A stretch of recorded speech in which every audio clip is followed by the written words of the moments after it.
صدق الله مولانا العظيم وصدق رسوله النبي الكريم ونحن على ذلك من الشاهدين والشاكرين والذاكرين والحمد لله رب العالمين।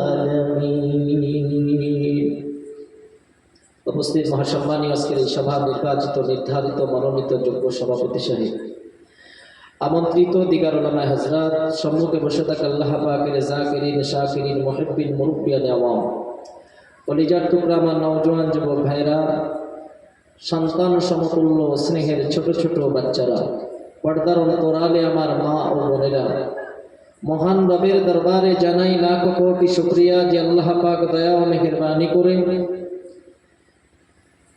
দুনিয়ার সকল ব্যস্ততময় পরিবেশ থেকে মুক্ত করিয়ে কোরআন সুন্নাহর সমন্বয়ে কোরআনী মজলিসে বসিয়ে দুটি কথা বলা ও শোনার মতো তৌফিক দান করেছেন, এর জন্য শুকরিয়া। সকলে বলি আলহামদুলিল্লাহ। তারই পরপরই বিশ্বনবী সাইয়্যিদুল মুরসালিন শাফিউল মুজনিবিন রাহমাতাল লিল আলামিনের উপর অসংখ্য অগণিত দরুদ ও সালাম বর্ষিত হোক। সকলে বলি আল্লাহুম্মা আমিন। এই ফ্যানটাকে একটু আপনাদের দিকে দিয়ে নেন, আমার মুখে লাগছে, অসুবিধা হচ্ছে। প্রিয় ভাই, আমি আপনাদের সামনে কোরআনে মাজিদের অসংখ্য আয়াতে কারিমা, এর ভিতর থেকে একটি আয়াতে কারিমা তেলাওয়াত করেছি। বিশ্বনবীর অসংখ্য অগণিত অমিয়বাণী হাদিসে কুদসির ভিতর থেকে একটি হাদিসের টুকরা তেলাওয়াত করেছি। আল্লাহ পাক কোরআনে মাজিদে বলেন, আল্লাযী খালাকাল মাউতা ওয়াল হায়াতা লিয়াবলুয়াকুম আইয়ুকুম আহসানু আমালা। আল্লাহ বলেন, বান্দা, তোমাদের হায়াত আর মউত দিয়ে জিন্দেগিকে সাজিয়েছি। কি দিয়ে সাজিয়েছেন? একটু কথা বলতে হবে। হায়াত আর মউত দিয়ে, এই হায়াত আর মউত দিয়ে আল্লাহ জিন্দেগি সাজালেন আর বললেন আহসানু আমালা। তোমাদেরকে প্রতিযোগিতার ময়দানে নামিয়ে দিয়েছি কে কতটা নেক আমল করে আমি আল্লাহর কাছে আসতে পারো।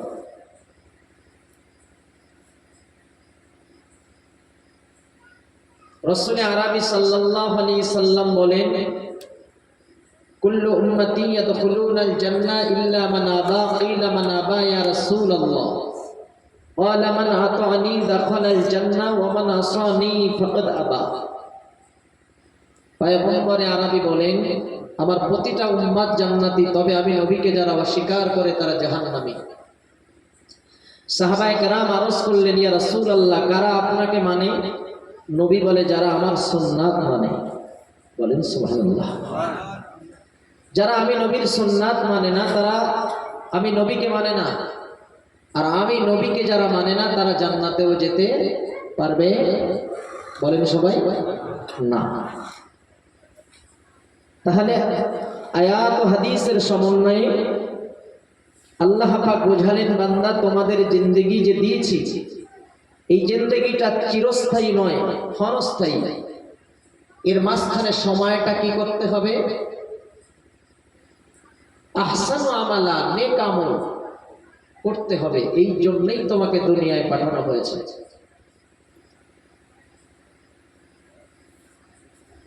আল্লাহ বলেন, ওমা খালাকতুল জিন্না ওয়াল ইনসা ইল্লা লিয়াবুদুন। বান্দা, তোমাদেরকে ইবাদতের জন্য বানিয়েছি।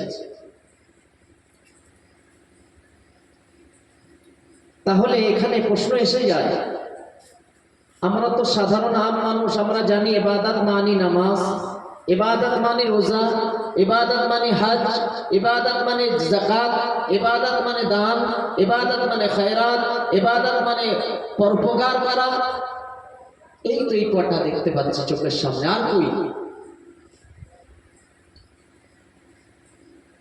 আল্লাহ পাক বলেন, রে বান্দা, না না, গোটা 24টা ঘন্টার যে জীবন আমি আল্লাহ তোমাদের দিয়েছি, বান্দা মনে রাখো, ওই 24টা ঘন্টা যদি প্রত্যেকটা মুহূর্তে আমি আল্লাহর কথা যদি স্মরণ থাকে, আমি আল্লাহর আযাবের ভয়ের কথা যদি স্মরণ থাকে, খৌফে ইলাহি যদি তোমার থাকে, ও বান্দা মনে রাখো, আমি আল্লাহর হুকুম যদি মাথায় রাখো আর আমার রাসূলের আদর্শ যদি তোমার ভিতরে থাকে, তোমার প্রত্যেকটা চলাফেরা, ওঠা বসা, খাওয়া পেয়া প্রত্যেকটাই হবে ইবাদতে গণ্য। জোরে বলেন, প্রত্যেকটা ইবাদতে। আপনি খেতে বসেছেন, আল্লাহর হুকুম সামনে রাখেন, রাসূলের তরিকা সামনে রাখেন, আপনার খানা খাওয়াটাও হবে ইবাদত। বলেন সুবহানাল্লাহ। আপনি ঘুমাতে যাচ্ছেন, আল্লাহর গোলাম পয়গম্বরে আরবি বলেন, ও আমার সাহাবায়ে কেরাম, আমি নবী নামাজের কথা, রোজার কথা, হজের কথা, যাকাতের কথা বলার জন্য আসি নাই। ইন্নী বুইসতু মুআল্লিমান, আল্লাহ পাক আমাকে তোমাদের জন্য শিক্ষক করে পাঠিয়েছে এই জমিনে। আমি নবী তোমাদের জন্য মডেল। আমি নবীর আদর্শের মালা গলায় লাগাও। আমি নবী যেভাবে ঘুমাইছি ওইভাবে যদি তোমরা ঘুমাতে পারো, তোমাদের বিছানায় শুয়ে যাওয়াটাও ওটাও ইবাদতে গণ্য হবে। हकीकत से तो दुनिया बेखबर है, दुनिया की नुमाइश पर नजर है। नमी गुयम कि अज दुनिया जुदा बाश, बहर करे के बाशी बा खुदा बाश। मुसलमान अल्लाह गुलाम, আল্লাহ বলে, রে বান্দা, তোমাকে ইবাদতের জন্য বানিয়েছি, ইবাদতে মন দাও, ইবাদতের দিকে তুমি ধাবিত হও। ইবাদত মানে আল্লাহর হুকুম মেনে নেওয়া, নবীর আদর্শ মেনে নিয়ে যদি ব্যবসা করে আল্লাহর বান্দা, সেটাও ইবাদত। রাস্তা চলবে, সেটাও হবে ইবাদত। বান্দা ঘুমাবে, সেটাও হবে ইবাদত। ওই বান্দা এমনকি টয়লেটে যাবে, সেটাও হবে ইবাদত। জোরে বলেন সুবহানাল্লাহ। ও মুসলমান ইমানদার আল্লাহর গোলাম, এখন আপনি বলতে পারেন, আল্লাহর ইবাদত কেন আমি করব? আল্লাহ বলে, বান্দারে, ফাবিআইয়ি আলাই রাব্বিকুমা তুকাযযিবান, ও বান্দা, আমি আল্লাহর কোন কোন নিয়ামতকে তুমি অস্বীকার করবে? আল্লাহর কোন নিয়ামতকে আমরা অস্বীকার করব না? এই পৃথিবীর জমিনে আল্লাহ আমাদেরকে পাঠালেন। আল্লাহ পাক বললেন, বান্দা একবার তাকাও, হালা তাআলাল ইনসানি হিনুম মিনাদ দাখরি লাম ইয়াকুন শাইয়্যাম মাযকুরা। বান্দারে, আজকের জমিনে এসে বাহাদুরি দেখাও, অর্থের বল, জনবল, ক্ষমতার বল। এরে বান্দা মনে রাখো, এই বল তো দূরের কথা, একদিন তোমার অস্তিত্ব বলে কিছুই ছিল না, আমি আল্লাহ তোমাকে দিয়েছি। আর একটু কি জোরে হবে না? বান্দা, তুমি ছিলে এক ফোঁটা নাপাক পানি, নাপাক খুন। ওই এক ফোঁটা নাপাক পানি আমি আল্লাহ তোমার মায়ের রেহেমের ভিতরে দিই। প্রতি 40 দিন অন্তর ওইটাকে আমি আল্লাহ পরিবর্তন করে, মডেলিং করে, বান্দারে গোটা 4 মাসের মধ্যে তোমার মায়ের পেটের ভিতরে আমি আল্লাহ সুন্দর একটা গঠন অবয়বে তৈরি করলাম। আমি আল্লাহ তোমার যেখানে নাকের দরকার নাক দিলাম, চোখ যেখানে দরকার সেখানে দিলাম, কান যেখানে দরকার সেখানে দিলাম, হাত যেখানে দরকার সেখানে দিলাম। ও বান্দা, এত সুন্দরভাবে সাজানোর পর আমি আল্লাহ তাকিয়ে দেখলাম এখনো তোমার সৌন্দর্য আসে নাই। আমি আল্লাহ কি করলাম জানো? ফাকাসাউনাল ইযামা লাহমা। আল্লাহ বলে, বান্দারে, সুন্দর একটা চামড়া দিয়ে তোমার গোটা বডিটাকে সুন্দরভাবে সাজিয়ে দিলাম। জোরে হবে না সুবহানাল্লাহ? নারে তাকবীর। আল্লাহ বলে, বান্দা, এবারে তোমার চেহারার দিকে তাকাও, তোমার দেহের দিকে তুমি তাকাও। কেমনে তাকাবে বান্দা? তুমি আয়নার সামনে দাঁড়াও। লাকাদ খালাকনাল ইনসানা ফি আহসানি তাকওয়িম। আল্লাহ বলে, বান্দারে, এত সুন্দর করে তোমাকে বানিয়েছি, পৃথিবীর অন্য কোন মাখলুককে আমি আল্লাহ এত সুন্দর করে বানাই না। যদি বললে হতো না সুবহানাল্লাহ? সব থেকে সুন্দর করে আল্লাহ মানব জাতিকে বানিয়েছে। আর একবার মন খুলে বলে সুবহানাল্লাহ। কেমনে সুন্দর হলো? আল্লাহ বলে, বান্দা তাকিয়ে দেখো, অন্যান্য মাখলুক আমি আল্লাহ বানিয়েছি, প্রত্যেকটা মাখলুক এক একজনের চেহারা আর একজনের চেহারার সাথে মিলে যাবে। যাবে না? গরুর চেহারা অন্য গরুর সাথে মেলে কি মেলে না? হনুমানের চেহারা অন্য হনুমানের সাথে অবশ্যই মেলে। বানরের চেহারা অন্য বানরের সঙ্গে মেলে, ছাগলের চেহারা অন্য ছাগলের সঙ্গে মেলে, কিন্তু আল্লাহ বলে বান্দা কত সুন্দর করে আমি আল্লাহ তোমাকে বানাইলাম। দেখো পৃথিবীর জমিনে একটা কারিগর একটা ডিজাইন, দুইটা ডিজাইন, তিনটা, পাঁচটা, সাতটা, 10টা, 20টা, 50টা, 100টা ডিজাইন বার করার পর ওই কারিগর আর ডিজাইন বানাতে পারে না, আবার ঘুরে ফিরে একই জায়গায় চলে আসে। বান্দারে ইন্নাল্লাহা আলা কুল্লি শাইইন কাদির, আমি আল্লাহ কুদরতি হাতে তোমাদেরকে বানিয়েছি। আমি কেমন কারিগর বান্দা, তুমি একবার দেখো তোমার পিঠের সাথে অন্যের পিঠটা মিলে যাবে, তোমার পাছার সাথে অন্যের পাছা মিলে যেতে পারে, তোমার পায়ের সাথে অন্যের পাটা মিলে যেতে পারে, কিন্তু আমি তোমার এমন মায়ার মাহবুব দয়ার মালিক, তোমার চেহারার সাথে অন্যের চেহারা কখনো মিল হবে না। চেহারার সাথে মিল হয় ভাই না। এই কারিগরটাকে আল্লাহ আল্লাহ তাই বলছেন ফাবিআইয়ি আলাই রাব্বিকুমা তুকাযযিবান, কোন কোন নিয়ামতকে তুমি অস্বীকার করবে। বান্দারে এত সুন্দর করে মায়ের পেটের ভিতর 4 মাস যখন সময় অতিবাহিত হয়ে গেল, সুন্দর গঠন যখন মায়ের পেটের ভিতরে তৈরি হয়ে গেল, ও গোলাম আমি আল্লাহ কি করলাম জানো, তোমার ভিতরে আমি আল্লাহ রূহ দিয়ে দিলাম।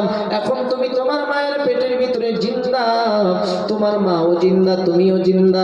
আমি আল্লাহ কি করলাম জানো, রূহ ফুঁকে দেওয়ার পরে তোমার খাবারের প্রয়োজন হলো, পৃথিবীর কেউ তোমার খাবারের সমস্যা মেটাই না।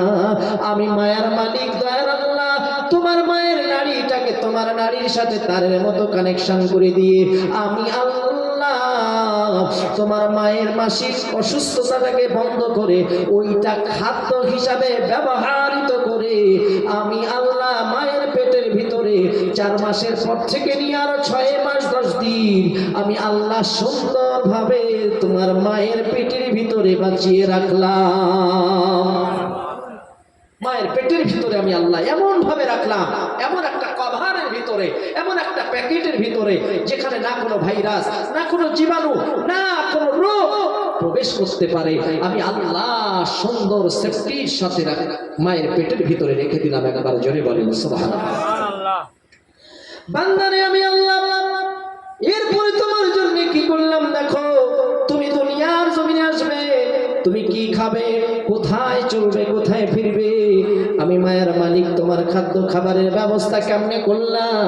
ও বান্দা দুনিয়ায় আসার 2.5 বছরের খাদ্য খাবার আমি আল্লাহ তোমার মায়ের স্তনে রিজার্ভেশন করে দিলাম, যাতে করে দুনিয়ায় এসে তোমার খাবারের কোনো রকম সমস্যা না হয়। জোরে বলেন খাবারের সমস্যা যাতে না হয় সেটাও আমি আল্লাহ ব্যবস্থা করলাম।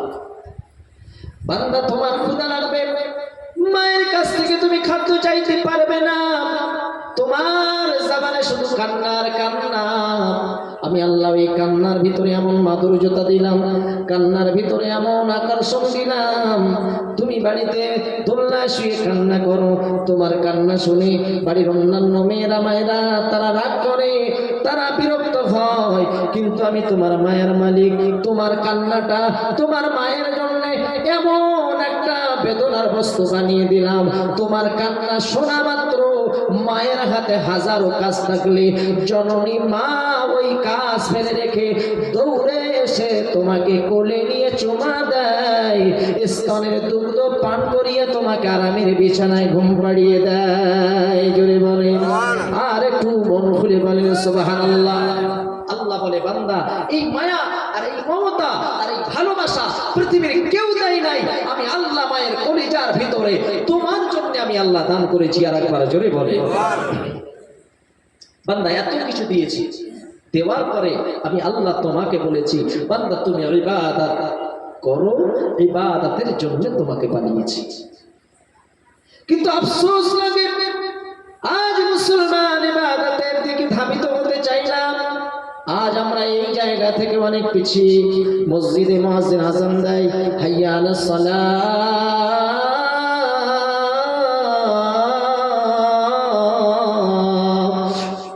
ও আল্লাহর বান্দা নামাজের দিকে এসো, হাইয়া আলাল ফালাহ, এই নামাজের ভিতরে কামিয়াবি আর সফলতা। আল্লাহর বান্দা মসজিদে আজান হয়, মসজিদের সাইড দিয়ে অন্যদিকে চলে যায়, ওই আল্লাহর বান্দা আল্লাহর ঘরে মসজিদে যেতে চায় না। যারা ইচ্ছাকৃত মসজিদে যায় না, রাসূল আরবী পবিত্র জবানে বর্ণনা করেছে, আমার মনে হয় শুকনো কিছু কাঠ জড়ো করে যারা মসজিদে আসে না, আজান শুনে ইচ্ছাকৃত, এদের ঘরগুলো আমি জ্বালিয়ে দেই। আফসোস, এই মসজিদ থেকে আমরা মুখ ফিরিয়ে নিচ্ছি।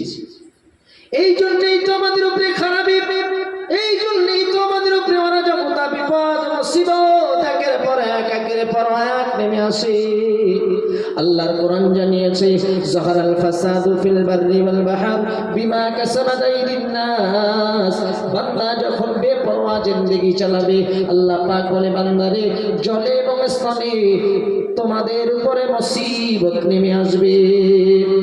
আজ মানুষ বেপরোয়ার মধ্যে দিয়ে আমরা দিন গুজরান করছি, অথচ আল্লাহ বলছে, বান্দা তোমাকে এত নিয়ামত দিয়ে আমি আল্লাহ সাজিয়েছি, এত নিয়ামতের হকদার আমি আল্লাহ করেছি, দেওয়ার পরে আমি আল্লাহ তোমাকে ডেকেছি, বান্দা তুমি ইবাদত করো। ইবাদত করে যদি আমি আল্লাহর কুদরতি অন্তরটা খুশি করতে পারো, আমি আল্লাহ পাকের ওয়াদা অবশ্যই আমার দয়ার জান্নাত দিয়ে তোমাকে খুশি করবো। একবার জোরে বলেন সুবহানাল্লাহ, আর একটু মন খুলে বলেন সুবহানাল্লাহ। দুরূদ শরীফ, আল্লাহুম্মা সাল্লি আলা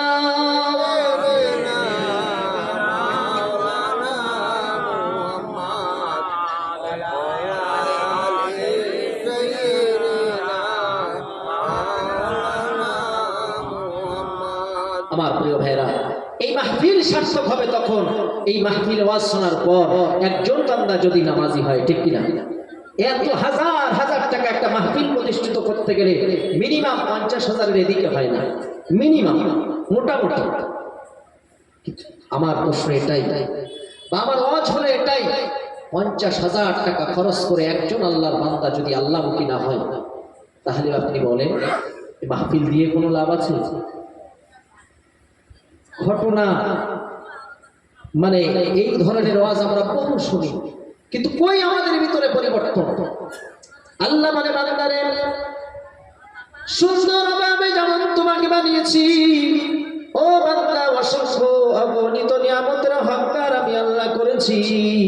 ওয়া ইন তাউদ্দু নিয়ামাতুল্লাহি লা তুহসুহা, আল্লাহ বলে বান্দারে আমি আল্লাহ এত নিয়ামত তোমাদেরকে দিয়েছি, ও বান্দা এই জমিনটাকে যদি খাতা বানাও, আর জমিনে যত গাছ গাছালি আছে এই গাছের ডালগুলো নিয়ে যদি কলম বানাও, সমুদ্রের পানিগুলো নিয়ে যদি কালি বানাও, বান্দারে তোমাদের বংশ পরম্পরায় যদি আমি আল্লাহ নিয়ামতগুলো গণনা করে করে এই জমিন নামক খাতাতে লিপিবদ্ধ করতে থাকো, বান্দা একটা দিন একটা সময় তোমাদের আয়ু শেষ হয়ে যাবে, বয়স শেষ হয়ে যাবে, ও বান্দা তথাপি আমি আল্লাহর অসংখ্য অগণিত নিয়ামত যে তোমাদের দিয়েছি, এই নিয়ামত গণনা করে শেষ করতে পারবে না।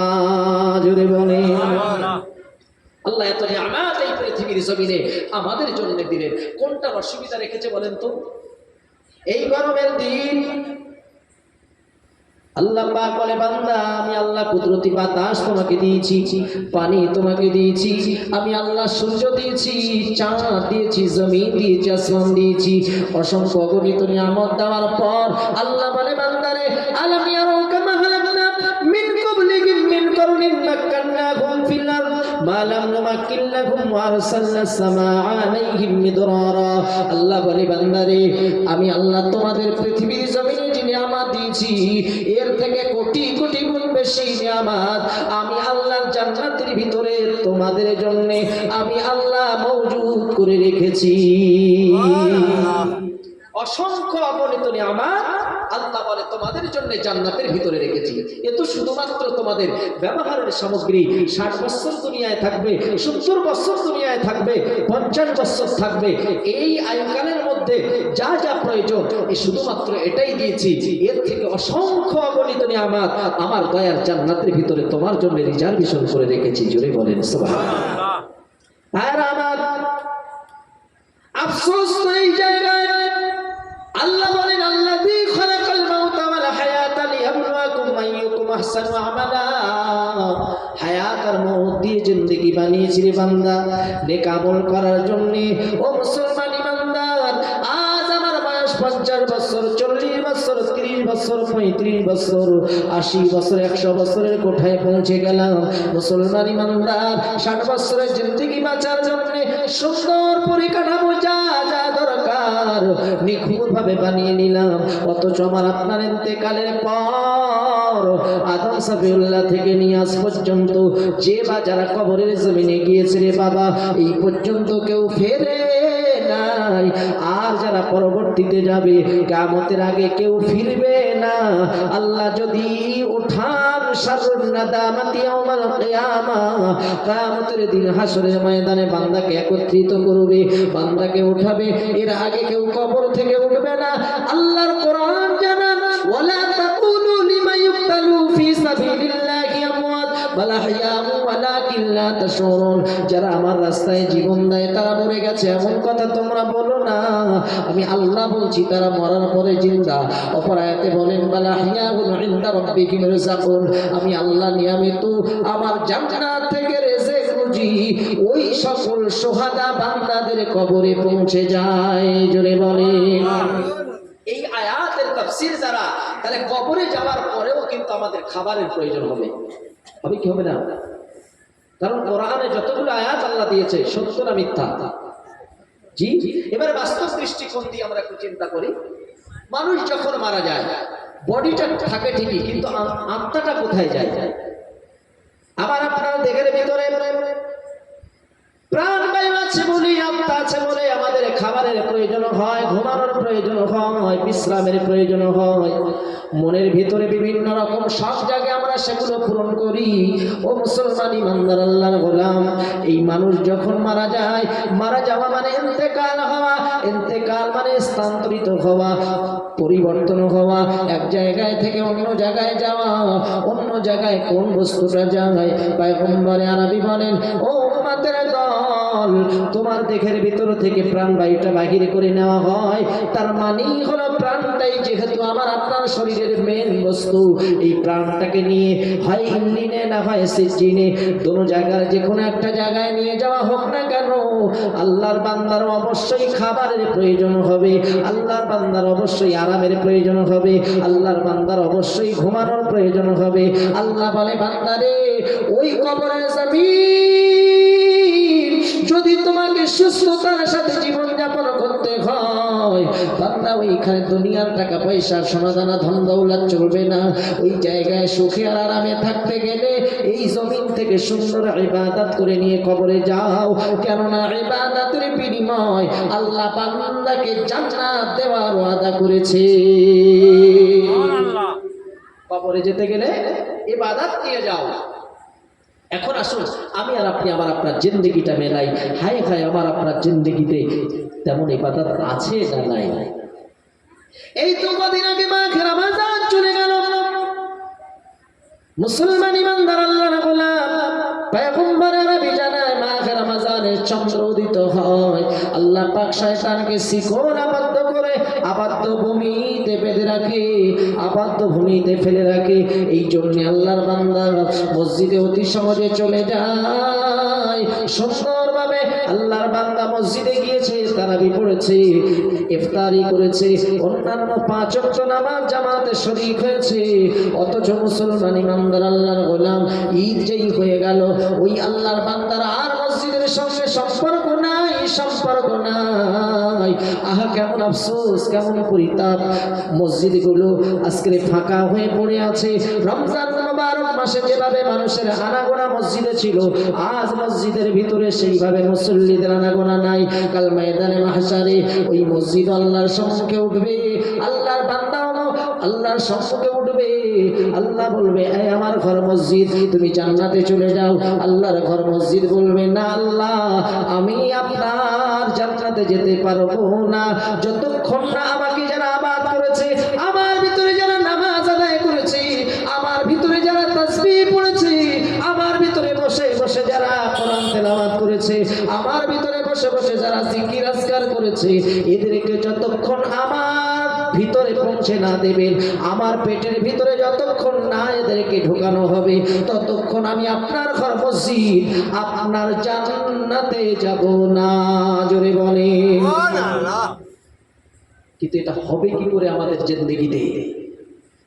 আমি তো জুমা ছাড়া যাই না, আমি তো 2 ঈদ ছাড়া মসজিদে যাই না, আমি তো রমজানুল মুবারক ছাড়া মসজিদে যাই না।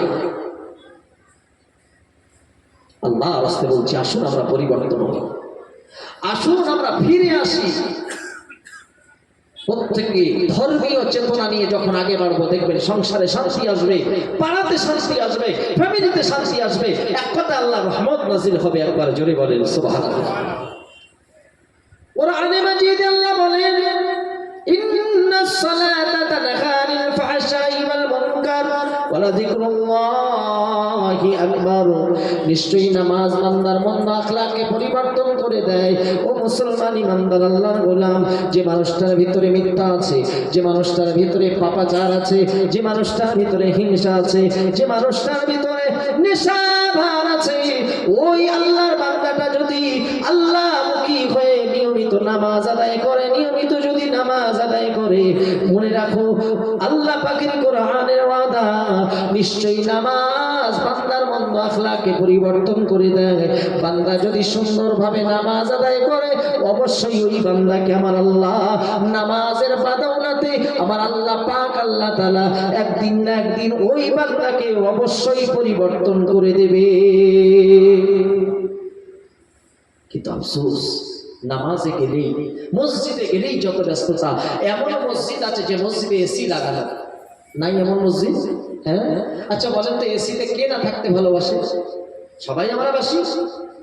কিন্তু এত ব্যস্ততা, এত ব্যস্ততা, হায় হায়, জোহরের 12 রাকাত নামাজ আদায় করবে, 12 মিনিট তো দূরের কথা, 9.5 মিনিটে শেষ হয়ে দেখো আল্লাহর বান্দা দৌড়াচ্ছে। আর এই সমস্যাটা সর্বত্র সর্ব জায়গায় যেন এই পরিস্থিতি দেখা দিচ্ছে। আল্লাহ রাস্তে বলছে, আমার প্রিয় ভাই, চতুর্দিকে বাঁধ ভেঙে পানি বাহির হয়ে যাচ্ছে, মানে এমন একটা পরিস্থিতি এসে গিয়েছে, আমরা কিন্তু আসল জায়গা থেকে দূরে সরে যাচ্ছি, আসল জায়গা থেকে আমরা দূরে সরে যাচ্ছি। আল্লাহ রাস্তে পায়ে ধরে বলছি, ভাই আমার ফিরে আসুন। সাহাবায়ে কেরামদের সময় মসজিদ কাঁচা ছিল, রাসূলুল্লাহর সময় মসজিদ কাঁচা ছিল, কিন্তু মুসল্লি পাকা ছিল।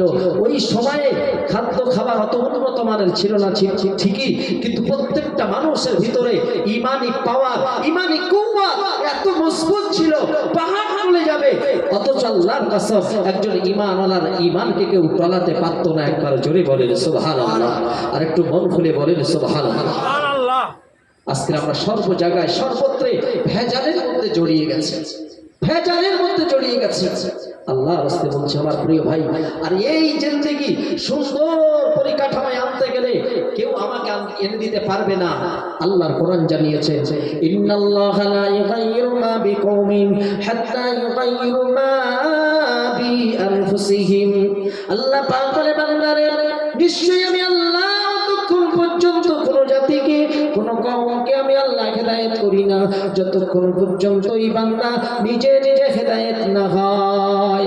ও মুসলমান ইমানদার আল্লাহর গোলাম, এই জমিনে আল্লাহ যখন তোমাকে আমাকে ইবাদতের জন্য পাঠিয়েছেন, বাবা একটুখানি চিন্তা করি, ফিকির করি। আল্লাহ পাক বলে, বান্দারে, তোমার ইবাদতের দিকটাকে তুমি ঠিক রাখো, আমি আল্লাহ কুদরতি হাতে তোমার রিজিকের ব্যবস্থা, সম্মানের ব্যবস্থা, অন্যান্য যে দিকগুলো আছে আমি আল্লাহ কুদরতি হাতে তার সমাধান করে দেব।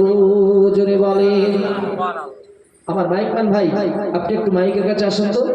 দুরূদ শরীফ, আল্লাহুম্মা সাল্লি আলা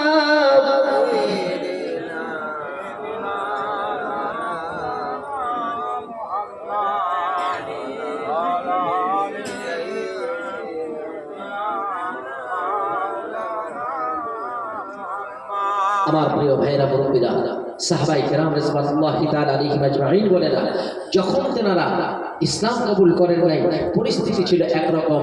যখন ইসলাম কবুল করলো, দিনার এতটাই চেঞ্জ হয়ে হয়ে গেল, এমন পরিবর্তন দেখা দিল।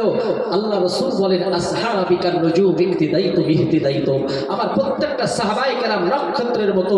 পৃথিবীতে কেউ আমার কোন একজন সাহাবায়ে কেরামের অনুকরণ করলে অবশ্যই সে হেদায়েত পেয়ে যাবে, আর হেদায়েত পেয়ে গেল মানে সে জান্নাতি হয়ে গেল। একবার জোরে বলেন সুবহানাল্লাহ, আর একটু মন খুলে বলেন সুবহানাল্লাহ। বেসটাকে একটু কমান, টোনটাকে বাড়ান।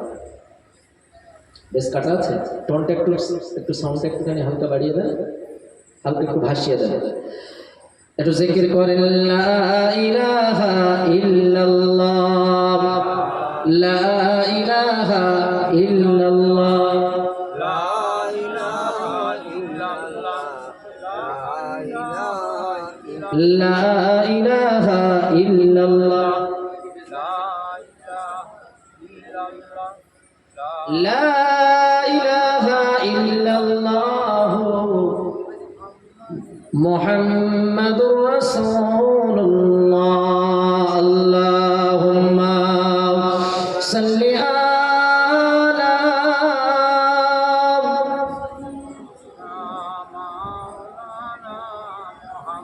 ওয়া আলা আলি সাইয়্যিদিনা মাওলানা মুহাম্মদ। প্রিয় ইমানদার মুমিন মুসলমান ভাই, আজ আমাদের ভিতরে নামাজের খবর নাই, রোজার খবর নাই, পর্দার খবর নাই, হালাল হারামের বাদ বিচার নাই। ও মুসলমান ইমানদার আল্লাহর গোলাম, অথচ সাহাবায়ে কেরাম সম্পর্কে রাসূল কেন বললেন, আসহাবিকান নুজুম ইহতিদাইতুম ইহতিদাইতুম, আমার প্রত্যেকটা সাহাবী নক্ষত্রের মতন। এর নবীর উম্মতের দল, পয়গম্বর আরবি মদিনার মসজিদে নামাজ পড়ান। সাহাবায়ে কেরামেরা হলেন মুসাল্লি, আল্লাহর নবী হলেন ইমাম। সাহাবায়ে কেরাম নবীর পিছনে নামাজ আদায় করে। ফজরের নামাজ আদায় করার পর, ফরজ সালাতের পর, আল্লাহর নবীর একজন প্রিয় সাহাবী হযরত আব্দুল্লাহ আনসারী রাদিয়াল্লাহু তাআলা নামাজে সালাম ফিরিয়ে আর মসজিদে থাকেন না, বাড়ির পথে রওনা হয়ে যায়। আল্লাহর নবী সাহাবীরা বলে, ইয়া রাসূলুল্লাহ, হাবিবাল্লাহ, আপনার প্রিয় সাহাবী আব্দুল্লাহ আনসারী দৈনন্দিন নামাজ আদায় করার পর সালাম ফিরিয়ে আপনি যে কথাগুলো বলেন, বয়ানগুলো করেন, ওয়াজ করেন, নসিহত করেন, আপনার আব্দুল্লাহ আপনার বয়ান শোনে না, কথা শোনে না, বাড়িতে চলে যায়। কারণটা কি? হুজুর বলেন, সাহাবী রে, ওই আব্দুল্লাহর ব্যাপারে তোমরা মন্তব্য করো না, আমি নবী নিজে যে পরিস্থিতিটা দেখব তবে এর সমস্যার সমাধান করব। জোরে বলেন সুবহানাল্লাহ। হযরত আব্দুল্লাহ আনসারী রাদিয়াল্লাহু তাআলা ফজরের সালাত আদায় করলেন, সালাম ফেরানো হয়ে গেল। নবীর পিছন থেকে উঠে আব্দুল্লাহ দৌড়ে দৌড়ে বাড়ির দিকে রওনা হয়ে গেল। আল্লাহর নবী কিছু সময় অবস্থান করার পর নবী সাহাবীদের নিয়ে আব্দুল্লাহর বাড়ির পথে রওনা হলেন। আব্দুল্লাহর বাড়ির সামনে গিয়ে সালাম দিলেন নবী আমার, আসসালামু আলাইকুম ইয়া আহলাল বাইত, আসসালামু আলাইকুম ইয়া আহলাল বাইত। একবার, দুইবার, তিনবার নবী যখন সালামের জবাব পেলেন না, মায়ার নবী আমার সাহাবায়ে কেরামদের নিয়ে আবার মদিনার মসজিদের দিকে রওনা হয়েছে। নবীজি ফিরে আসছেন। কিছু সময় পর ওই আব্দুল্লাহ আনসারী রাদিয়াল্লাহু তাআলা নবীর পিছু ধরলেন, কিন্তু মায়ার নবী যখন সামনে যায়, বিশ্ব নবীকে তো পেছন থেকে ডাকা যায় না, বেয়াদবি হবে। আব্দুল্লাহ আনসারী পিছন থেকে মাটির উপরে পাটাকে একটু দাবিয়ে দাবিয়ে ফেলতে চেষ্টা করেন, একটু ধবধবে আওয়াজ শুরু হয়ে গেল। আল্লাহ নবী পিছন ফিরে তাকিয়ে দেখে আব্দুল্লাহ আনসারী নবীর পিছন দিক দিয়ে আসছে। আল্লাহ নবী মানে, আব্দুল্লাহ রে, তোমার বাড়িতে গেলাম, তিনবার সালাম দিলাম, ও আব্দুল্লাহ সালামের জবাব কেন পেলাম না? আমার সামনে কেন তুমি এলে না? আব্দুল্লাহ বলে, ইয়া রাসূলুল্লাহ, হাবিবাল্লাহ, হুজুর আমার বেয়াদবি মাফ করেন। ইয়া রাসূলুল্লাহ, আমি আব্দুল্লাহ আনসারী এমন পরিবেশের মধ্যে ছিলাম হুজুর গো, আপনার সালামের জবাব দেওয়ার মতো আমার পরিস্থিতি ছিল না। মায়ার নবী বলে, আব্দুল্লাহ কেন? কারণটা কি? আব্দুল্লাহ আনসারী বলে, ইয়া রাসূলুল্লাহ, হাবিবাল্লাহ, হুজুর আমার সংসারে এমন অভাব, এমন অনটন, আমরা আমরা স্বামী স্ত্রী দুইজনা, কিন্তু পরনের একটি মাত্র কাপড়। ওগো মায়ার নবী, আপনি যখন মদিনার মসজিদে ইমামতি করেন, আমি আব্দুল্লাহ কি করি জানেন? হুজুর গো, ওই কাপড়টাকে আমি পরিধান করি, আর ঘরের ভিতরে একটা গর্ত করে রেখেছি। ওই গর্তের ভিতরে আমার বিবিকে উলঙ্গ অবস্থায় থাকতে বলি।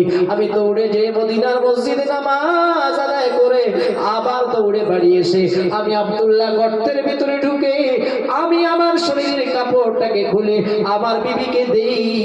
আমার বিবি ওই কাপড় পরিধান করে ওগো মায়ার নবী আল্লাহর নামাজ আদায় করে। আমার নবী চোখের পানি ছেড়ে দিলেন। ও সাহাবায়ে আমি তাকিয়ে দেখো, তোমরা আব্দুল্লাহ ব্যাপারে মন্তব্য করতেছিলে। আমার আব্দুল্লাহর সংসারে কত না ভাব অনটন। এরপরে আমার আব্দুল্লাহ আনসারী স্বামী স্ত্রী দুইজনা আল্লাহর নামাজ তারা কখনো ছাড়ে না। আমি নবী দোয়া করি, ও আল্লাহ আমার আব্দুল্লাহর সংসারে তুমি বরকত দাও। একবার জোরে জোরে বলেন সুবহানাল্লাহ। প্রিয় ইমানদার মুমিন মুসলমান ভাই, হযরত আব্দুল্লাহ আনসারী রাদিয়াল্লাহু তাআলা স্বামী স্ত্রী দুইজনের একটাই মাত্র পরনের কাপড়, কিন্তু এরপরেও তারা নামাজ ছাড়ে না। আর আবার আপনার এক একজনের 5-7টা জামা, 5-7টা পরনের লুঙ্গি পায়জামা, সুন্দর হাজি রুমাল, সুন্দর টুপি, সব কিছু আছে। অথচ মুসলমান ইমানদার আমরা আল্লাহর ঘর মসজিদে আজান হলে নামাজের জন্য যাই না। কাল ময়দানে মাহশারে আমার আল্লাহ যদি জিজ্ঞাসা করে, বান্দারে তোমার কিসের অভাব ছিল? কোনো অভাব তো ছিল না। কে তোমাকে বাধা দিয়েছিল? বাধা তো কেউ দেয় নাই। অথচ আমার ঘর মসজিদে যখন আজান হেঁকেছে মুয়াজ্জিন, আমি আল্লাহ যখন ডাক দিয়েছিলাম, বান্দা তুমি আমার ঘরে কেন আসো নাই? ও আল্লাহর বান্দা একবার বলো। সেই দিন ওই সময় আল্লাহর সম্মুখে তুমি আর আমি কি জবাব দেব? না না মুসলমান, না না। রাসূল আরবি বললেন, as-salatu মিফতাহুল জান্নাহ, নামাজ জান্নাতের চাবি। as-salatu মি'রাজুল মুমিনিন, নামাজ আল্লাহর সঙ্গে বান্দার মোলাকাত। কাল ময়দানে মাহশারে আল্লাহ পাক বান্দার নামাজের হিসাব সর্বপ্রথম নেবে। বান্দার নামাজের হিসাব যদি সঠিক হয়ে যায়, আল্লাহ চাহে তো অন্যান্য হিসাবটা মিলে যাবে। আর অন্যান্য হিসাব মিলে যাবে মানে ওই বান্দা বান্দির জান্নাতে যাওয়া সহজ হয়ে যাবে। যদি বলবেন না সুবহানাল্লাহ, একটু মন খুলে বলবেন না সুবহানাল্লাহ। আফসোস, আজ আমরা এই জায়গা থেকে পিছিয়ে আছি।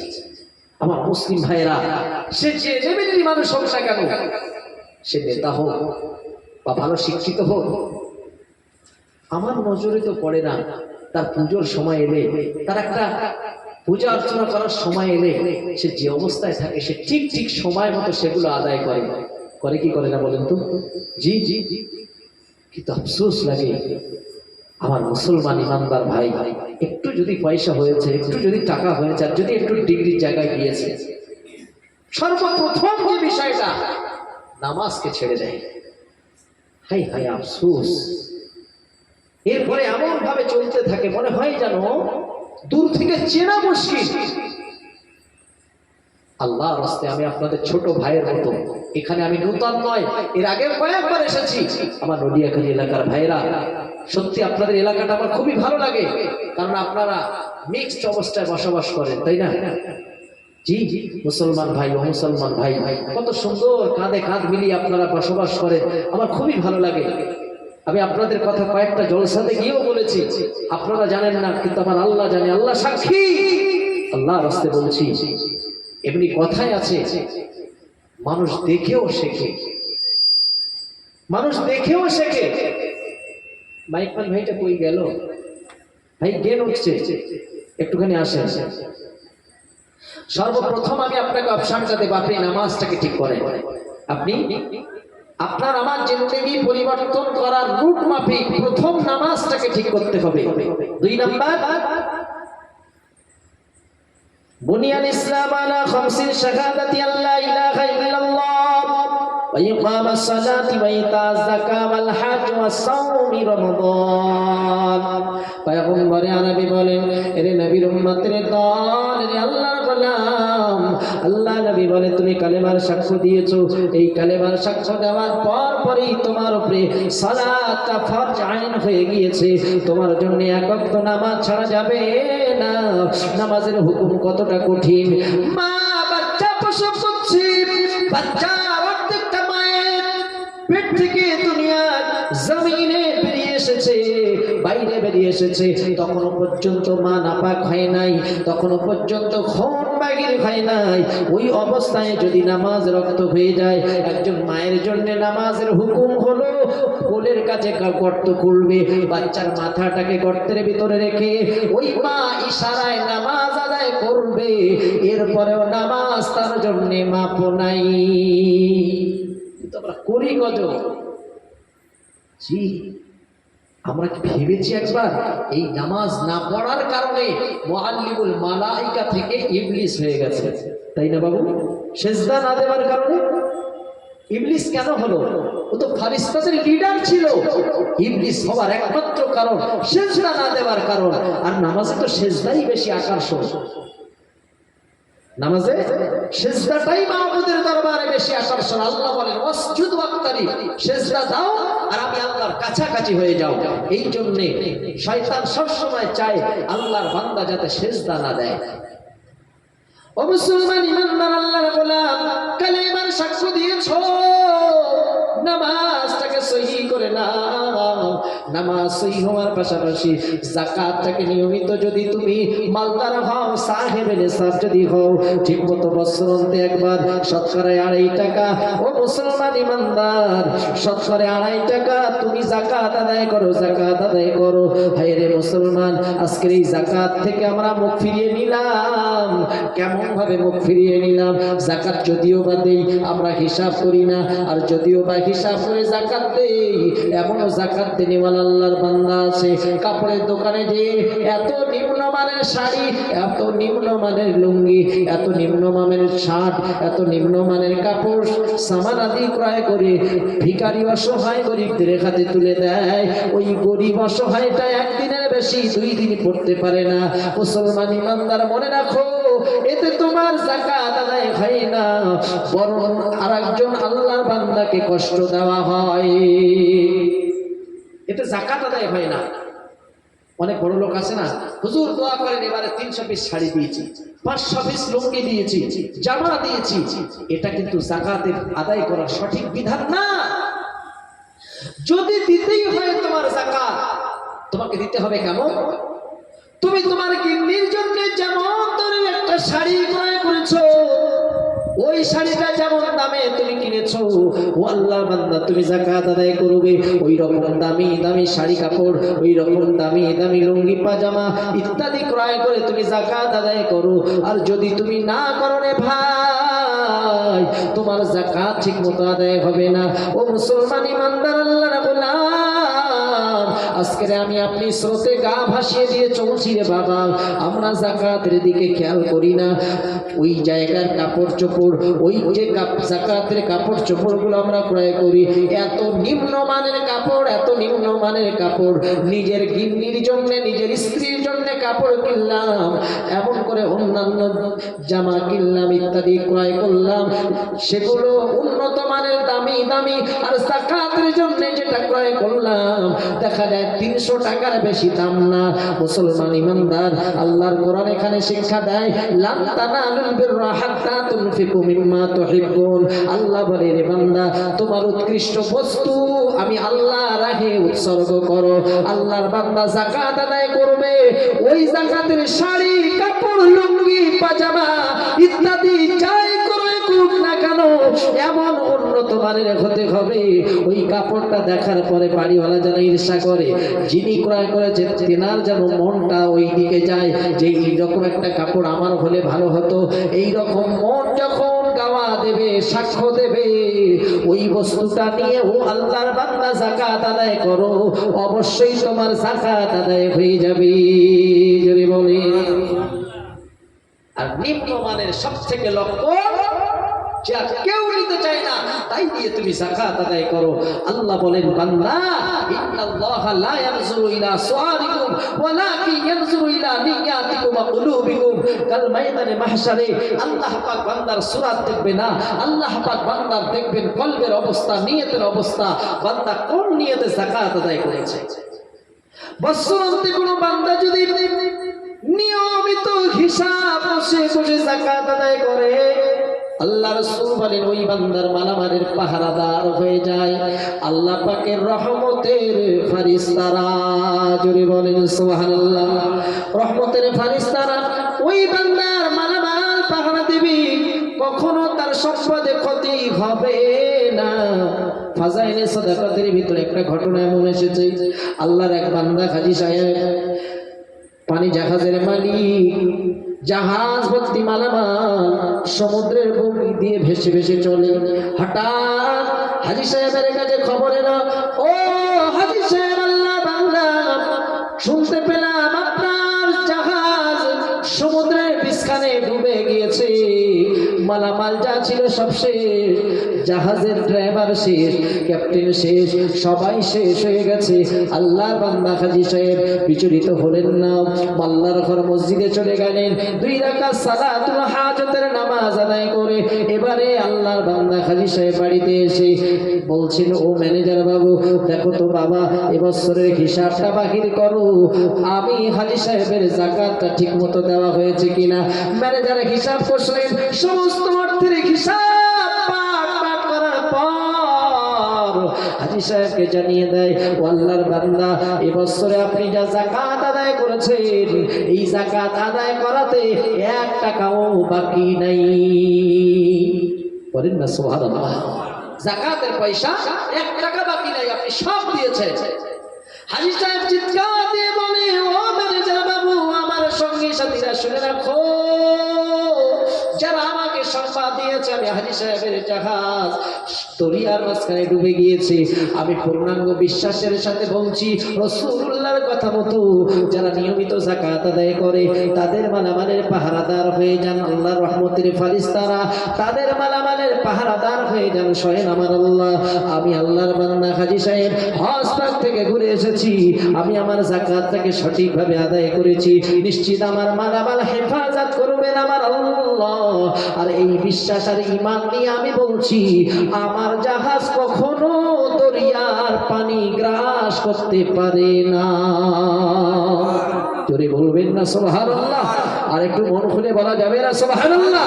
নারে তাকবীর, নারে তাকবীর। বাবা আমার কিতাবে লেখা কয়েকদিন পার হয়ে গেল,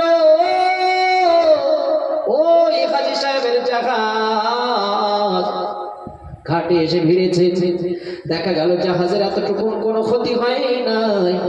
যেদিন যে সময় যে মুহূর্তে আল্লাহর বান্দা হাজী সাহেব কথাটা বলেছে, ওই সময় যে বাজারা দাঁড়িয়েছিল তারা জাহাজের ঘাটে এসে যখন দেখে জাহাজ দাঁড়িয়ে আছে, দৌড়ে যেয়ে বলে, ও হাজী সাহেব, আল্লাহ বান্দা, আপনার জাহাজ কিছুই হয় নাই, কিছুই হয় নাই, এই যে জাহাজটা অক্ষত অবস্থায় ঘাটে ফিরে এসেছে, আপনি এর আগে এই কথাটাও বলেছেন, কিন্তু কিভাবে এলো আমরা জানতে চাই।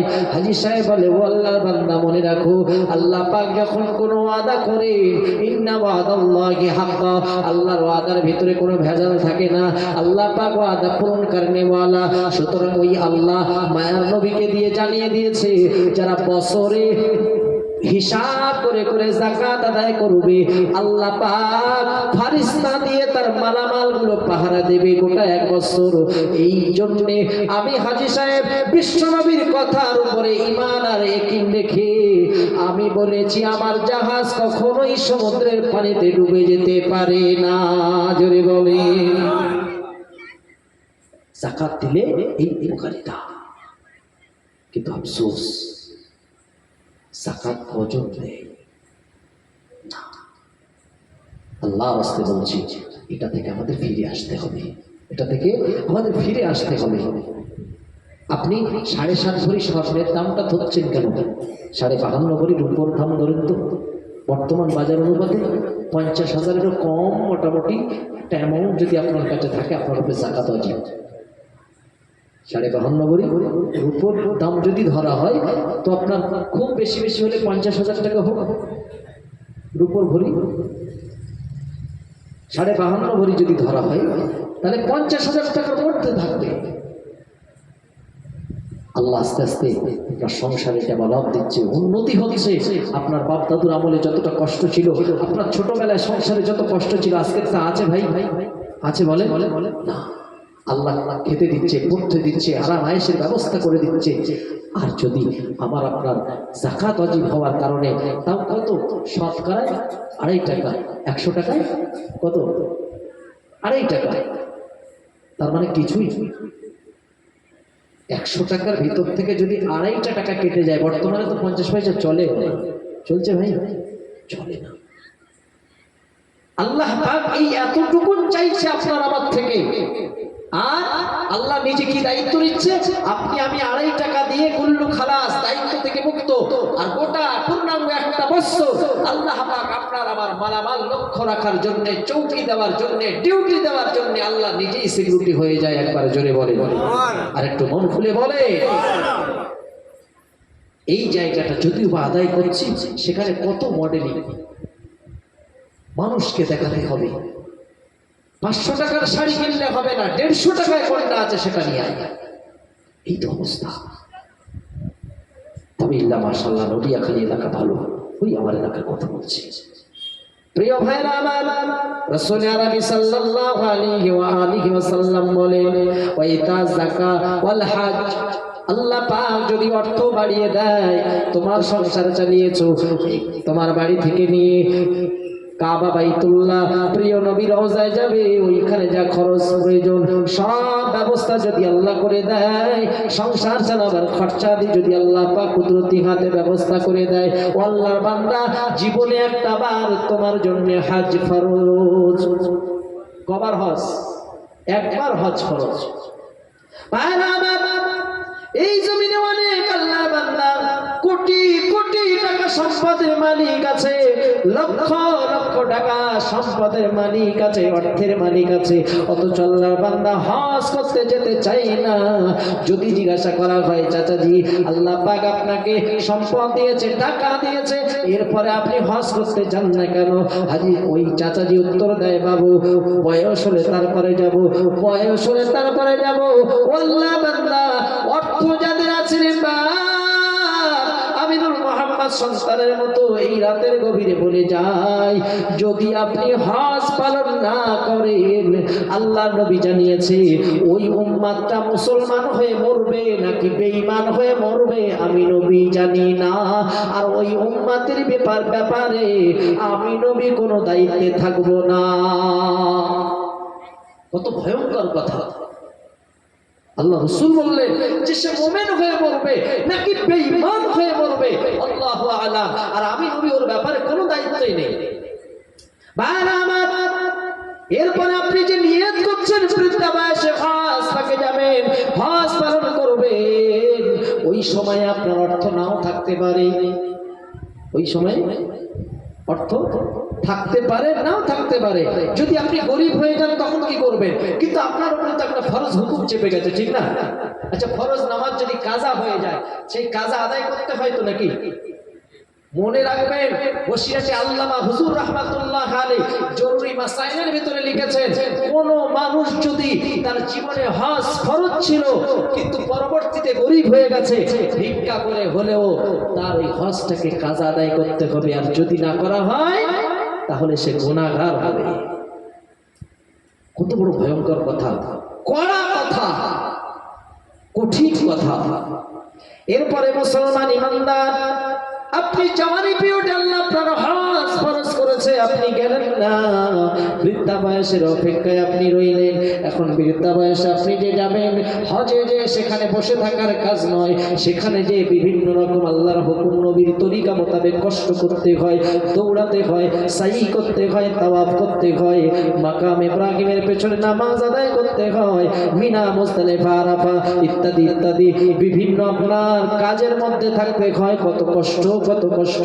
এরে নবীর উম্মতের দল, দল, বৃদ্ধা বয়সে যদি আপনি চান না রে বাবা, বৃদ্ধা বয়সে যদি আপনি যেতে চান, হয়তো বা এমন হতে পারে ঠিক মতো আপনি হজের রুকুনগুলো আদায় করতে পারবেন না, হজের ফরজিয়াতগুলো আদায় করতে পারবেন না, হয়তো বা এমনও হতে পারে ওয়াজিবগুলো আদায় করা সম্ভব হবে না, সুন্নাতগুলো আদায় করা সম্ভব হবে না। এখন আমি জানতে চাই, এগুলো যদি আদায় করা সম্ভব না হয়, তাহলে হজ করে হলো কি আর না করেও বা হলো কি? কোনো লাভ হলো? হ্যাঁ, গ্রামের মানুষ হয়তো জানলো হাজী সাহেব হয়ে এসেছে, কিন্তু এই যে কোন হাজী সাহেব হয়ে এসেছে তো আল্লাহই ভালো জানে, ঠিক না?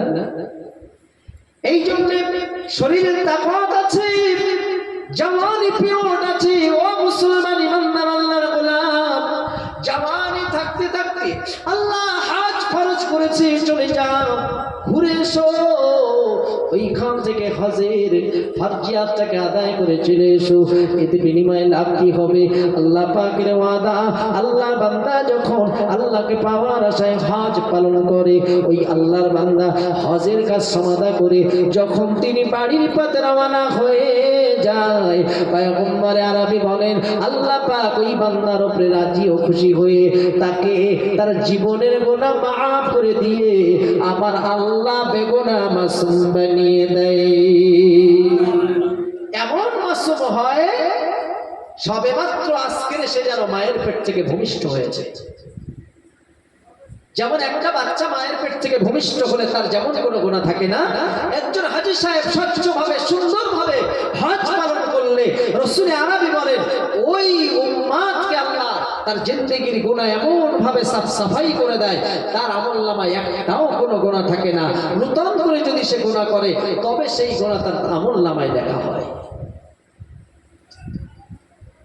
ভাইরা আমার, আল্লাহ আস্তে বলবো, আমি আর আপনি দুনিয়ায় এসেছি, আসার একটা সিস্টেম পদ্ধতি আছে, কিন্তু কখন যাব কেউ জানি?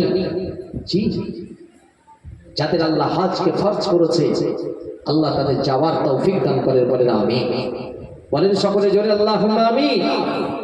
আর যাদের আমাদের হজ ফরজ হয় নাই, আমরাও চেষ্টা করি, আমরাও কোশিশ করি যে আল্লাহ হজে যদি না যেতে পারি, কমাস কম আমাকে একবার তুমি উমরায় নিয়ে চলো। ওয়াতিমুল হজ্জ ওয়াল উমরাতা লিল্লাহ। আল্লাহ পাক বললেন বান্দারে হজ এবং উমরাকে সুন্দরভাবে পরিপূর্ণ করো। ভাইরা আমার, ওই মক্কাতুল মুকাররমা মদিনাতুল মুনাওয়ারা এত সুন্দর জায়গা রে বাবা, জীবন আল্লাহ বান্দা যে একবার গিয়েছে, আল্লাহ পাকের কসম করে বলি কলিজা ভরে গিয়েছে। ওই আল্লাহর বান্দা ফিরে আসার পর সর্বসময় সর্বমুহূর্তে এই জমিনে চলাফেরা করে আর মনে মনে কল্পনা করে আর বলে, ও আল্লাহ, তোমার খানায় কাবা একবার দেখেছি, একবার দেখেছি, তোমার নবী রওজা একবার দেখেছি, আল্লাহ আমাকে তুমি দয়া করো, আমার প্রতি মায়ার নজরে তাকাও। আল্লাহ তোমার কাবা বাইতুল্লাহ, আল্লাহ তোমার নবী পাকের রওজা আমি যেন আমার চামড়ার চোখে আর একবার দেখার সুযোগ পাই। জোরে বলেন সুবহানাল্লাহ। কেন এমনটা হয়নি বাবা? রাসূল নবী বলেছেন, হে উম্মতের দল, এই পৃথিবীর জমিনে যত জায়গা আছে, তিনটে জায়গা সবথেকে বড় উৎকৃষ্ট জায়গা। এক নাম্বার হলো মক্কাতুল মুকাররমা, দুই নাম্বার হলো মদিনাতুল মুনাওয়ারা, তিন নাম্বার হলো মসজিদুল আকসা। এই তিনটি জায়গা তোমরা সফরের উদ্দেশ্যে রওনা হয়ো। এই তিনটি জায়গার ফজিলত আর বরকত আমি নবী বলি পৃথিবীর যাবতীয় যা কিছু আছে সব চাইতেও মাবুদের দরবারে অনেক বেশি। অনেক আল্লাহর বান্দা ভাবছে যে বৃদ্ধা হলে তারপরে আমি হজ পালন করব। ভাই গো, আল্লাহর বান্দা যারা গিয়েছে তারা দেখেছে, নিশ্চয়ই আমি নূর মুহাম্মদের কথায় তারা সাক্ষ্য দেবে, এইরকম ছোট ছোট বাচ্চাগুলো তারা মা বাপের সঙ্গে তারাও পর্যন্ত আমার রাসূলের রওজা মক্কাতুল মুকাররমায় গিয়ে কচি থেকে তারা তালবিয়া পড়ছে আর কচি পায়ে হেঁটে হেঁটে কাবা তাওয়াফ করছে। একবার জোরে বলে, একটু মন খুলে বলে। ওই সকল ছোট ছোট বাচ্চাদেরকে সেদিন যখন দেখেছিলাম, আমি শুধু দাঁড়িয়ে দাঁড়িয়ে চিন্তা করছি আর ভাবছি, হায় রে, এদের কপাল, এদের তকদির না জানি কত ভালো। এখনো হাজির কি জ্ঞান এদের ভিতরে নাই, কিভাবে তাওয়াফ করতে হয় সেই জ্ঞানও নাই, কিভাবে সাই করতে হয় সেই জ্ঞান এখন আসে নাই। দেখো মা দৌড়াচ্ছে, সাই করছে, বাপ সাই করছে, ওই সাথে সাথে কচি কচি বাচ্চাগুলো তারাও মায়ের সঙ্গে লাব্বাইক আল্লাহুম্মা লাব্বাইক লাব্বাইক লা শারীকা লাক লাব্বাইক ইন্নাল হামদা ওয়ান নি'মাতা লাকা ওয়াল মুলক। কচি মুখে তারা বলছে, ইহরামের কাপড় পরে আছে, তারাও মা বাপের সঙ্গে তারাও দৌড়াচ্ছে। একবার জোরে বলেন সুবহানাল্লাহ, আর একটু মন খুলে বলেন সুবহানাল্লাহ। প্রিয় ভাইরা আমার, আল্লাহর রাস্তে বলছি, আপনিও আল্লাহর কাছে কাঁদেন, আল্লাহর কাছে দরখাস্ত করে। আমি নূর মোহাম্মদ আজকের এই রাতের বেলা আপনাদেরকে বলছি, আপনি নিয়মিত একাধারে একটা বছর ঈশার নামাজ আদায় করে, অথবা আপনি কোনো একটা নামাজের অর্থে নামাজ সমাপ্ত হয়ে গেল, আপনি ডাইরেক্ট সেজদায় চলে যান। সেজদায় কি আল্লাহর কাছে যান, আল্লাহ আমার এই প্রয়োজন আপনি মিটিয়ে দেন, আল্লাহ আমি আপনার কাবা দেখতে চাই, আমাকে একবার যাওয়ার সুযোগ করে দেন। কারণ আল্লাহর বান্দা যখন সেজদায় মাথা নত করে, আল্লাহ বলছেন ওয়াসজুদ ওয়াক্তারিব, বান্দা যখন সেজদায় যায় সব থেকে আমি আল্লাহর কাছাকাছি হয়ে যাই। একবার জোরে বলেন, আর একটু মন খুলে বলেন সুবহানাল্লাহ, নারে তাকবীর। রাসূল আরবি বলেন, ইন্নাস সাজিদা ইয়াসজুদু ফি কাদামাইনি রাহমান, বান্দা সেজদা দেয়, বান্দা ভাবতে পারে নলিয়াখালীর মসজিদের বারান্দায় সেজদা দিচ্ছে। আল্লাহ বলে না, বান্দার সেজদা মসজিদের বারান্দায় হয় না, বান্দা নিজের বাড়ির বারান্দায় সেজদা দিয়ে ভাবতে পারে আমি আমার বাড়ির বারান্দায় নামাজ পড়ছি, সেজদা দিচ্ছি। আল্লাহ রাসূল বলে ওর সেজদাটা বাড়ির বারান্দাতে হয় না, তাহলে কোথায় হয়? পয়গম্বর আরবি বলছেন, ইন্নাস সাজিদা ইয়াসজুদু ফি কাদামাইনি রাহমান, বান্দা যখন সেজদা দেয় আল্লাহর কুদরতি রহমতি কদমের উপরে হয়ে যায়। একবার জোরে বলেন, আর একটু মন খুলে বলেন। প্রিয় ভাই আমার, আপনার সংসারে অভাব, সংসারে সমস্যা, বিভিন্ন দিক দিয়ে আপনি জড়িয়ে যাচ্ছেন, আপনি সেজদায় পড়ে আল্লাহর কাছে কাঁদেন, নিশ্চিত আমার আল্লাহ ওই মুসিবত থেকে, ওই বিপদ থেকে আমার আল্লাহই আপনাকে বাঁচিয়ে দেবে। একবার জোরে বলে। ভাইরা আমার, আল্লাহর বান্দা যারা আজমিরে গিয়েছেন, আজমির বাসে যারা সফর করেছেন, ওই আজমিরের টুরিস্টের ভিতরে যেসব দর্শনীয় জায়গা, তার ভিতরে একটা হলো পাঞ্জাবের সিরহিল শরীফ, যেখানে শুয়ে আছেন মুজাদ্দিদ আল ফিসানি রাহমাতুল্লাহ আলাইহি। মুসলমান ইমানদার আল্লাহর গোলাম, ওই মুজাদ্দিদ আল ফিসানি রাহমাতুল্লাহ আলাইহি জয়ীফ হয়ে গেলেন, বৃদ্ধা হয়ে গেলেন, হজ পাকে যাওয়ার মতো ক্ষমতা নাই, তাকত নাই। যখন জওয়ানি পিরিয়ড ছিল ওই সময় তিনি হজ পালন করেছেন, কিন্তু ক্ষমতা কমে গেছে, শরীরের তাকত কমে গেছে, জয়ীফ হয়ে গেছেন, বৃদ্ধা হয়ে গেছেন, হজ পাকে যাওয়ার মতো ক্ষমতা নাই। মাবুদের দরবারে সিজদায় পড়ে গেলেন, কান্না শুরু করে দিলেন, আল্লাহ আমি আল ফিসানি জয়ীফ হয়ে গেছি বলে আমি কি আপনার কাবা দেখতে পাবো না, আমি কি আপনার খানায় কাবায় যেতে পারবো না। এরে নবীর উম্মতের দল, ওই মুজাদ্দিদ আল ফিসানি রাহমাতুল্লাহ আলাইহি সিজদায় পড়ে আল্লাহর কাছে কান্না শুরু করে দিলেন। আল্লাহ পাক গায়বুল হামে জানিয়ে দিলেন, আয় আল ফিসানি সিজদায় পড়ে কাঁদতে হবে না, মাথা তোলো, মাথা তোলো, চোখের পানি বন্ধ করো, তাকিয়ে দেখো তুমি আসতে পারো নাই তো কি হয়েছে?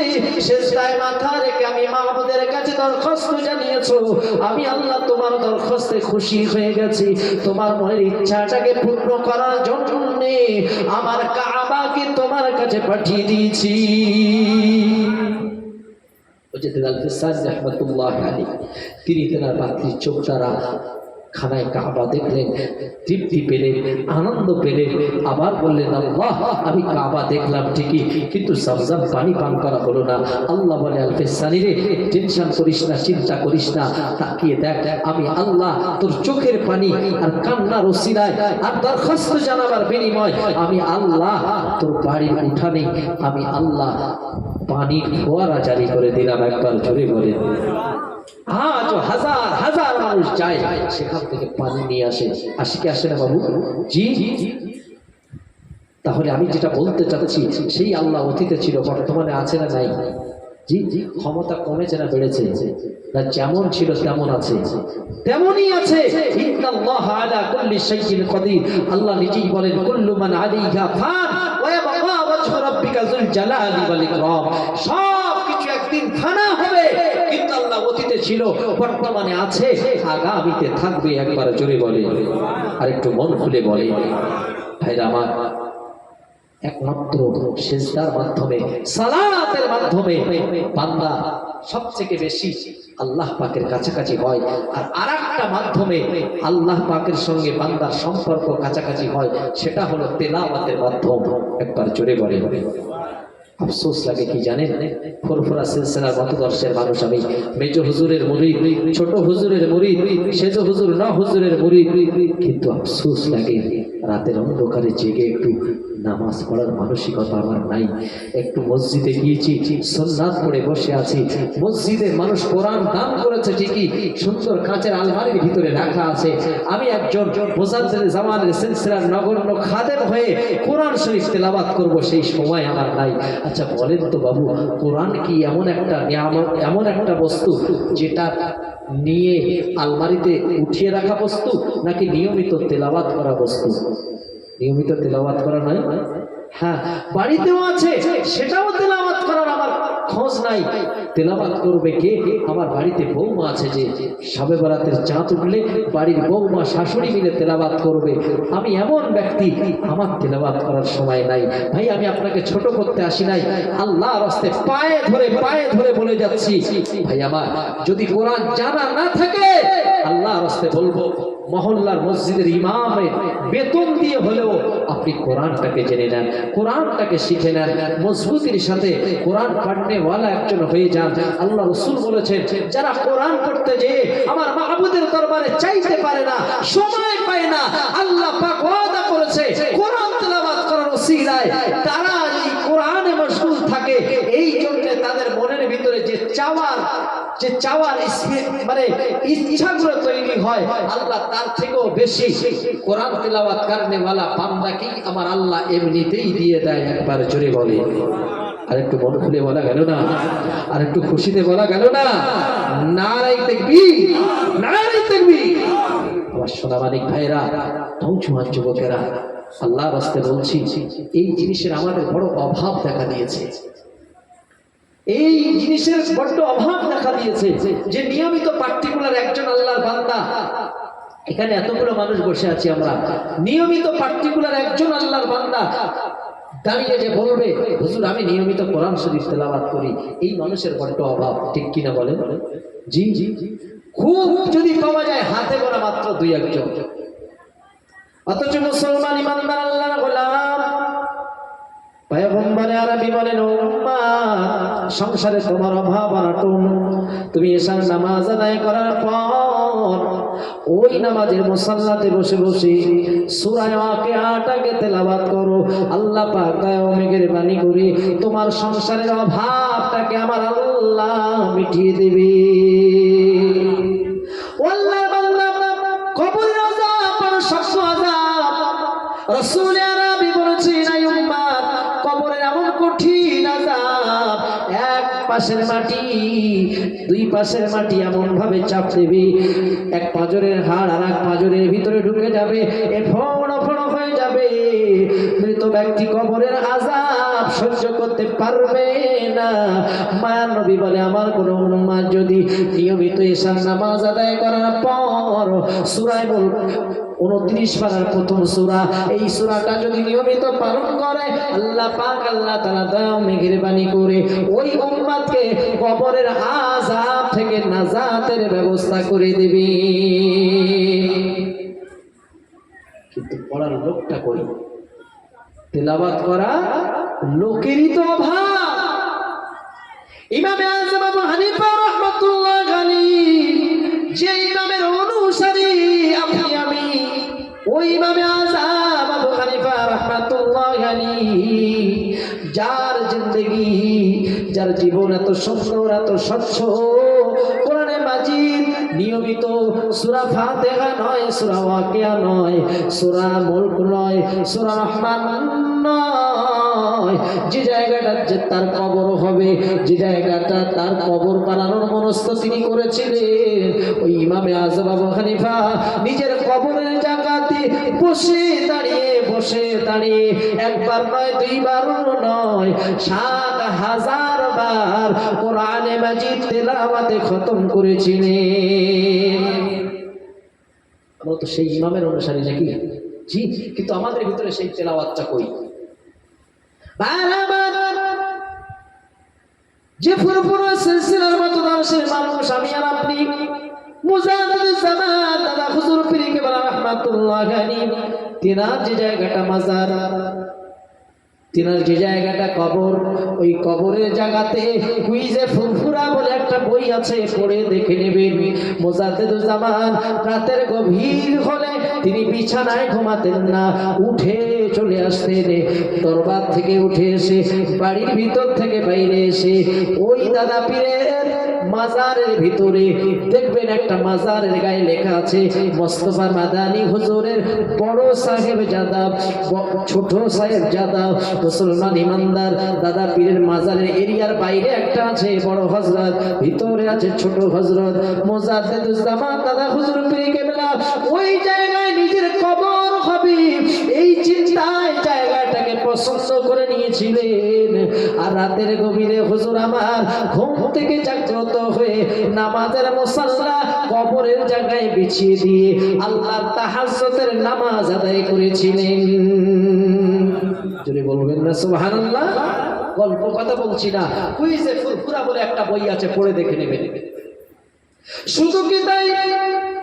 মুজাদ্দিদুজ জামান দাদা হুজুর পীর কেবলা রাহমাতুল্লাহ আলাইহি ফুরফুরা দরবার থেকে কয়েক কিলোমিটার দূর।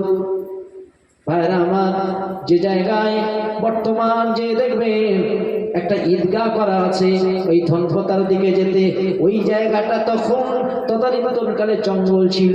দাদা হুজুর পীর কেবলা রাহমাতুল্লাহ আলাইহি তার জীবনীতে লেখা, নিজে কখনো কখনো একা আসতেন, কখনো কখনো নিজের সন্তান বড় হুজুর, মেজ হুজুর, সেজ হুজুর, নও হুজুর, ছোট হুজুর, এক একজনকে পালাক্রমে মুজাদ্দিদুজ জামান দাদা হুজুর পীর কেবলা সঙ্গে নিয়ে রাতের গভীরে ঘন জঙ্গলের ভিতরে বসে বসে আল্লাহর ইবাদতে মশগুল থাকতেন। জোরে বলেন সুবহানাল্লাহ।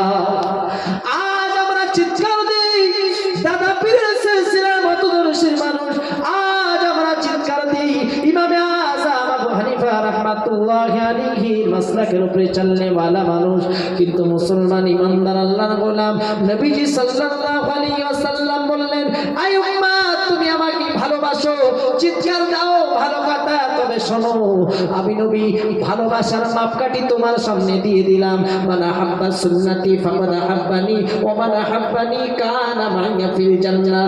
যে আমি নবীর সুন্নাত ভালোবাসলো সে আমি নবীকেই ভালোবাসলো, আর যে আমি নবীকেই ভালোবাসলো কানা মাইয়া ফিল জান্নাহ, আল্লাহর দয়ার জান্নাতে ওই ব্যক্তি আর আমি নবী পাশাপাশি থাকবো।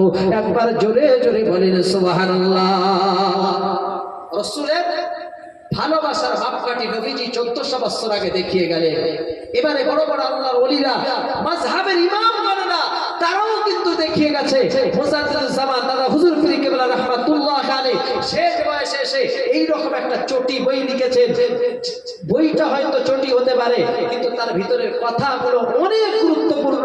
তার ভিতরে এমন কিছু কিছু কথা লিখেছেন যেই বইটার নাম হলো ওসিয়াতনামা।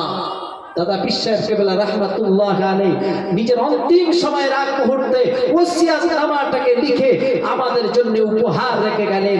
আয় আমার ভক্ত মুরিদেরা, তোমরা যদি আমি আবু বকরকে ভালোবাসতে চাও, আমি আবু বকরকে যদি মহব্বত করতে চাও, তাহলে তোমরা মনে রাখো, তোমরা এই ওসিয়াতনামা অনুযায়ী তোমাদের জিন্দেগি বানাও, জিন্দেগি বানাও, জিন্দেগি বানাও। অবশ্যই আশা রাখতে পারি, বলতে পারি আল্লাহ পাকের ওসিলায় কিয়ামতে তোমাদের নাজাত ওসিলা বানিয়ে দেবে। একবার জোরে বলেন সুবহানাল্লাহ, আর একটু মন খুলে বলেন সুবহানাল্লাহ। দুরূদ শরীফ আল্লাহুম্মা সাল্লি আলা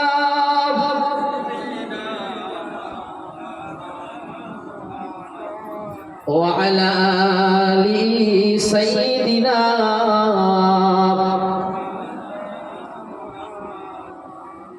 আমার প্রিয় ভাইরা, আজকে আমরা কোন জায়গাটা ঘাটতি করে ফেলছি এই হিসাবটা আমরা একটুখানি নেই, কারণ আপনারা যারা বসে আছেন আমার থেকে আপনারা অনেক জ্ঞানী, আমি জ্ঞান দিতে আসি নাই, ক্ষমা করবেন আমাকে। তাহলে এটা কি হচ্ছে? এটা আলোচনা। আল্লাহ কোরআন বললেন ওয়াযাক্কির ফাইন্না যিকরা তানফাউল মুমিনিন। হে রাসূল, আপনি ওয়াজ করুন কাদের কাছে? মুমিনদের কাছে। কোরআনের কথা, হাদিসের কথা আলোচনা করুন, হিকমতের সাথে বোঝান। তাহলে কি হবে? মুমিনদের ভিতরে ঈমানি নূর পয়দা হবে, ঈমানি জাযবাইয়াত তৈরি হবে, ঈমানি কুওয়াত তৈরি হবে। মুমিন বান্দা আমি আল্লাহ পাহা তার জন্য সহজ হয়ে যাবে। একবার জোরে বলেন সুবহানাল্লাহ, আর একটু মন খুলে বলেন সুবহানাল্লাহ।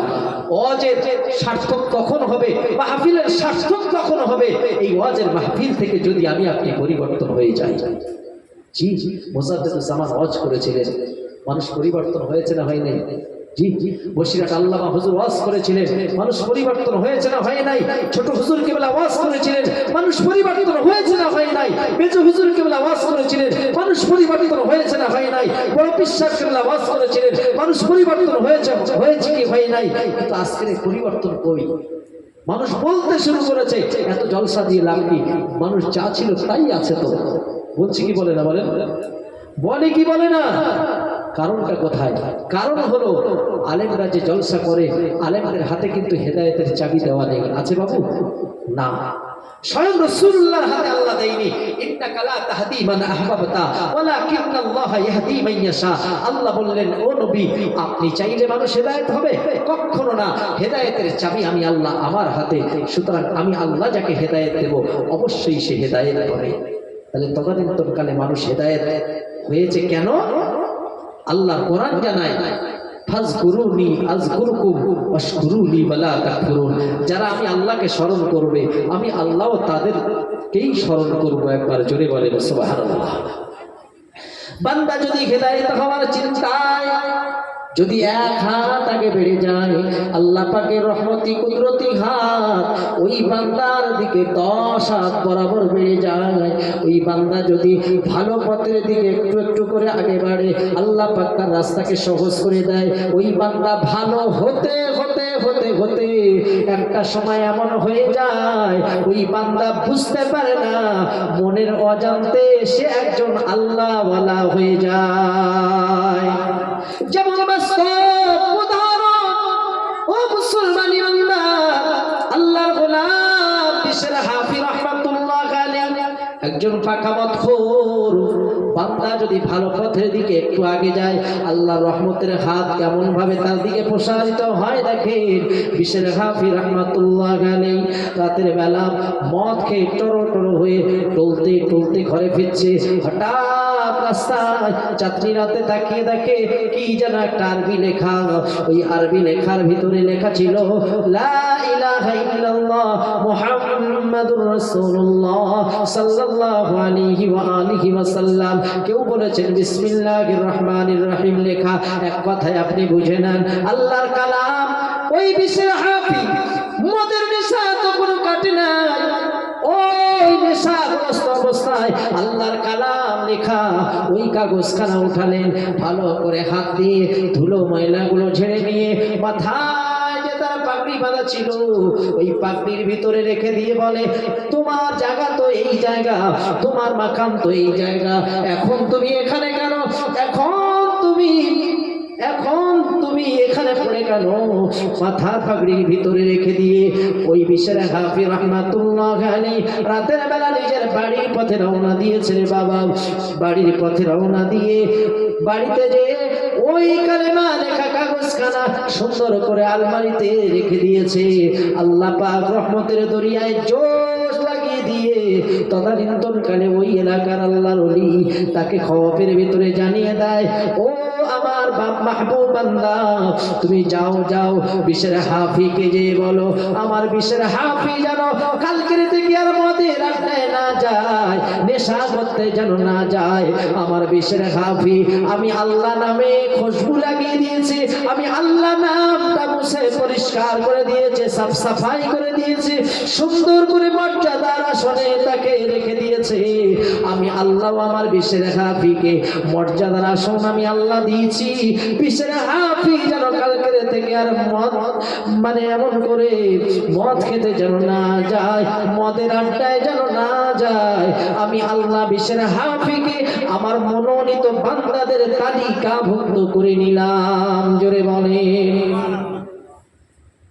আজকে আমার আলোচনা বিশের হাফি একজন মতখোর, সে যদি কানে মানে কাগজকে তাজিম করে রাতারাতি যদি আল্লাহ পাকের মনোনীত বান্দাদের মধ্যে যদি দাখিল হতে পারে, আমরা যদি চেষ্টা করি, কি গো ভাই পারবো না?